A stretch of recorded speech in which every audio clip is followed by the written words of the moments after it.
We kind of alluded to it in the intro. We talked about sovereignty. And then, of course, in a little bit, when we dive into Preakness Saturday at Pimlico, we are going to be talking about the second jewel of the Triple Crown, the Preakness Stakes, but we will not be discussing sovereignty, who will skip the Preakness. They are going to focus on the Derby. This is, I believe, the fourth time in the last 7 years that we have seen a Derby winner skip the Preakness. It's interesting, and I know there are a lot of people scratching their heads, but I think when you really do dive into the nuts and bolts of it, you do understand it. But Raider Jim, I'd love to hear your thoughts. Sovereignty will not be running in the Preakness, and we will not have a Triple Crown.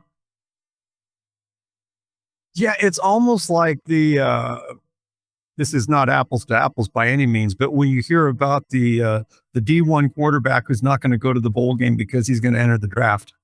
And so it kind of like, it lessens the bowl season, if you will, or a particular bowl game. And I think you alluded to it earlier when we just got started. Some of these horses already know that they're not going to run in the Preakness. They're going to run the Derby, and that's going to be it.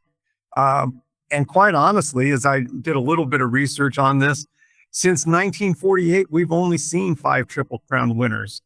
And of those 5, only 2 since 1978. So Triple Crown is already an exception. It's by no means the rule. And we don't really go down to the wire, no pun intended, most years in and out. So, boy, it's that much more coveted, but people are being much more careful about how they're running their horses. 2 weeks is not a long, depending on who you listen to. They were talking about journalism. Oh, well, journalism, journalism can go with 2 weeks rest, no problem. But at the same time, they said sovereignty, no way, we're not running sovereignty with 2 weeks. We're going to wait and go to the Belmont. So just interesting to see how it is going to play out in the coming years. I'm sure there's always going to be that hype, and you just keep your eyes open and see if we're going to get that thoroughbred, or where will that next thoroughbred come from, and when will it be where we see somebody take the first 2 jewels and run for that third one. Yeah, I mean, obviously the American Pharoah, and all the times, I mean, we had those moments. I want to say maybe Curlin had a chance at going into the Belmont. There were a couple that, and there's nothing. I mean, for horse racing, you got a horse that's won the first 2 jewels. Belmont Sunday is the biggest day of the horse racing year, including the Breeders' Cup. So that is a little bit of a bummer, but here on this podcast, if you've listened to us long enough, we've talked a lot about the Horse Safety Act that has been kind of implemented. Again, I always like to mention the bipartisan of a Democrat from New York and a Republican from Kentucky. It does not get more bipartisan than that in American politics. So, we've seen that implemented, and over the past few years, I think we've seen at the very least less tragedy on the track. So it's hard, for me to get upset and be like, oh my gosh, they're taking a chance at a Triple Crown away from me. Right. When you look at it from the first Saturday in May, which of course is Derby week, to win the Belmont runs, you have to run 3 races in essentially 5 weeks. And that's hard enough. We're also talking about 3-year-olds, which again, equivalents to the human athlete, about college, maybe early 20s, 24 maybe, early part of their careers. And the other part of this, all these horses had to qualify to get into the Derby.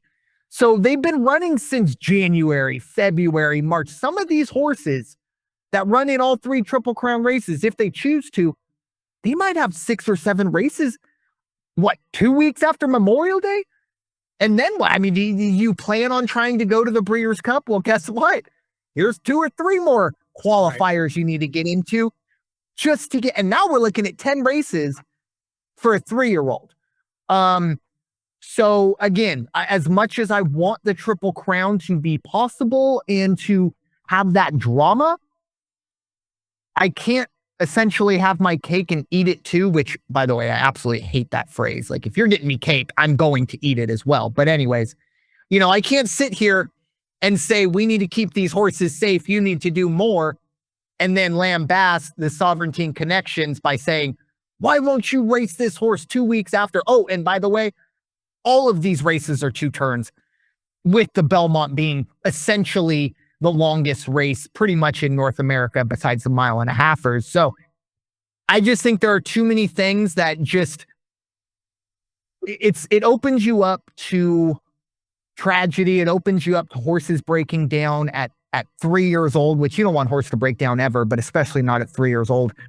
I think if we do want to, as a community, as a sport, make the Triple Crown more accessible, Pimlico and Belmont are going to have to adjust their schedule. And that is not as easy as just waving a wand. Because Pimlico and Belmont, yeah, we all watch them this Saturday, and we'll watch Belmont in a few weeks, but they're racing pretty much every day throughout the week. So it takes a lot of moving parts to move the stakes, both the Preakness and the Belmont. But we'll see.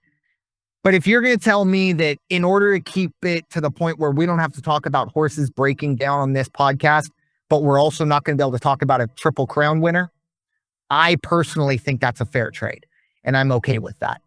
Because again, I think the health of the thoroughbreds needs to be paramount to anything that happens outside of that track. So it goes beyond the races too. Mm-hmm. It goes beyond the races because, what are we really looking at here? We're looking at the breeding rights and what happens after the race career. You retire that horse from the track. Hey, the real money gets made after the racing career stops. Amen. And, look, it's when it comes to breeding, if the deed gets done, the money gets transferred. I don't want to be too crude here, but, in a horse race, you don't really know if you're going to cash that purse. But again, in the breeding side of things, you have a much higher shot of being able to kind of collect that paycheck by, again, getting the job done. And we've seen it. I mentioned it a couple weeks ago with Flightline. This was a horse that never lost. Looked like, arguably one of the greatest horses we've ever seen. Shut him down after the 3-year-old season, and that horse is making millions and millions just in stud. And I think it's just the new way of horse racing. You brought up a fantastic point. And, I'd love to sit here and say the altruistic part of them.